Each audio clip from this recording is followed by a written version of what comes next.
What I want to do in this video is make sure we understand the difference between comparative advantage and absolute advantage. What we saw in the last video is that Patty had a comparative advantage in plates relative to Charlie because her opportunity cost of producing one plate was lower than Charlie's opportunity cost of producing a plate. Hers was 1/3 of a cup, his was 3 cups. So that's why it made sense for her to specialize in plates. Charlie, on the other hand, had a comparative advantage in cups. His opportunity cost for producing a cup was only 1/3 of a plate, while Patty's was 3 plates. So that's why he specialized in cups.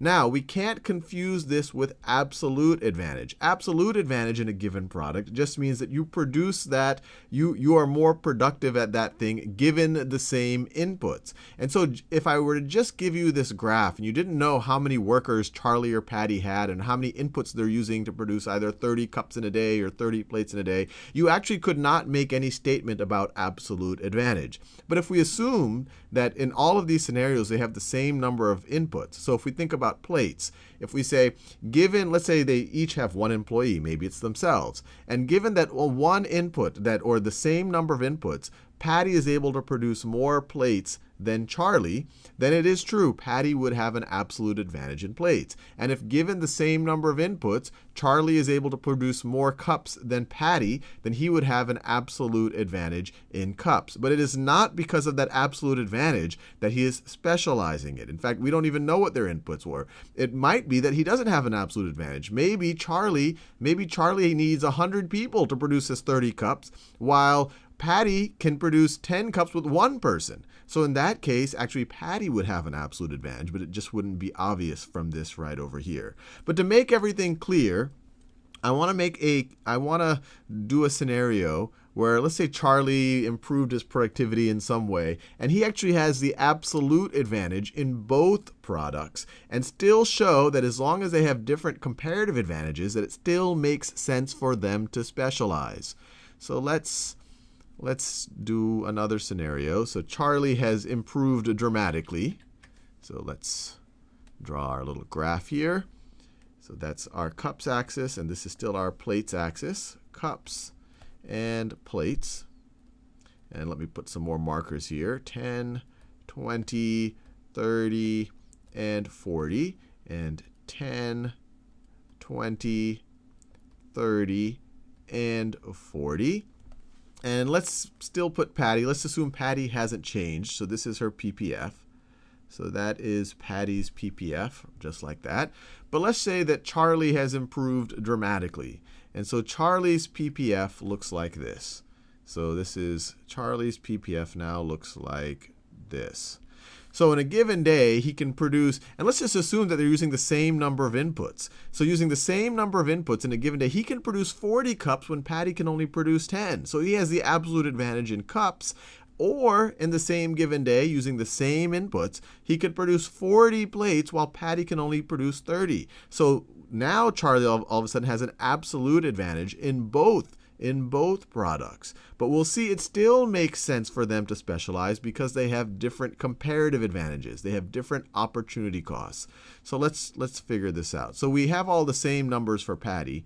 Actually, let me copy and paste Patty's numbers right over here. Actually, we have access to her numbers right over here, so I don't even have to copy and paste it. But let's think of Charlie's new numbers now. So this is the PPF for Charlie. So this is our new PPF for Charlie. Maybe he did some investment or R&D to get him this new awesome productive PPF. So he's expanded his PPF. So what is his opportunity cost? So say he's sitting here. What is his opportunity cost of producing? So he's producing 40 cups. What would be his opportunity cost of producing 40 plates? Well, to produce those 40 plates, he would have to give up those 40 cups. So his opportunity cost of 40 plates is equal to 40 cups. Or you divide both sides by 40. His opportunity cost for one plate is equal to 1 cup. And this makes math very easy. His opportunity cost for 1 cup is equal to is equal to 1 plate. Now, given this new reality, so we've already established Charlie has an absolute advantage in both. Using the same inputs, he can do more of either of them. And remember, when you're talking about absolute advantage, you have to think about the amount of inputs you use. Who's more productive in that way? But let's think about comparative advantage. If we think about plates, who has a lower opportunity cost for producing a plate? Patty hasn't changed. Her opportunity cost for producing a plate is 1/3 of a cup. Charlie's opportunity cost for producing a plate has improved, but it's still worse than Patty's. He has to spend 1 cup to make a plate. She only has to give up 1/3 of a cup to make a plate. So Patty still has a comparative advantage in plates. And if we look at the comparative advantage, or if we look at the opportunity cost in cups, the opportunity cost for Charlie to make 1 cup is 1 plate. So it's actually a little bit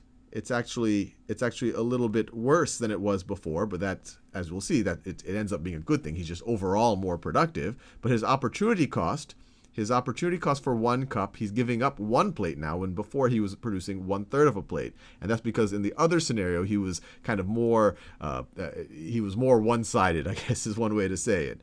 But his opportunity cost for producing a cup is still cheaper than Patty's. Her cost of producing a cup is 3 plates, her opportunity cost, while his is only 1 plate. So he still has the comparative advantage. He still has the comparative advantage in cups. So Charlie should still specialize in cups.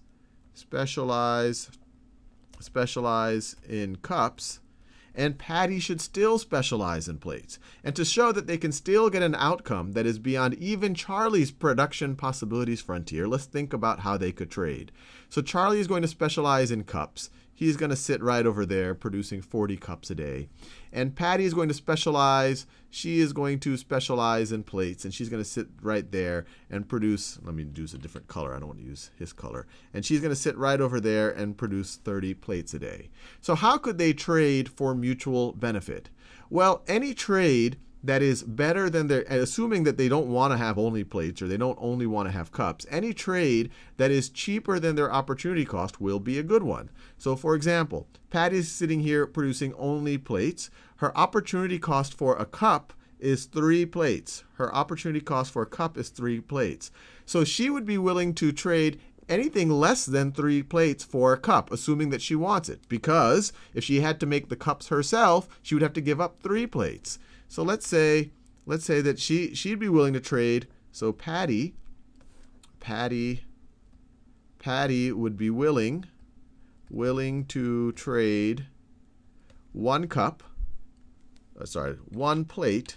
Actually, let me write this. She'd be willing to trade 2 plates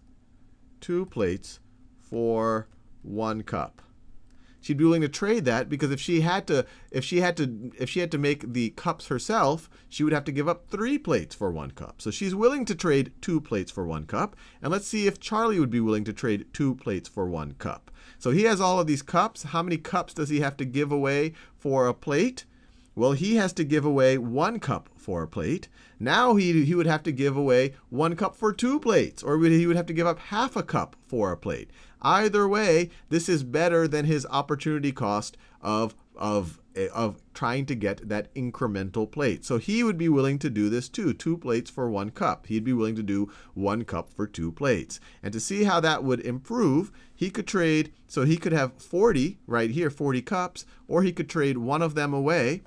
Actually, let's do a scenario where he trades 10 of the cups away. So he trades 10 of the cups away. So now he only has 20 cups. But for those 20 cups he traded away, actually that's a bad example because Patty won't have enough cups. So let's say he trades away 10 cups.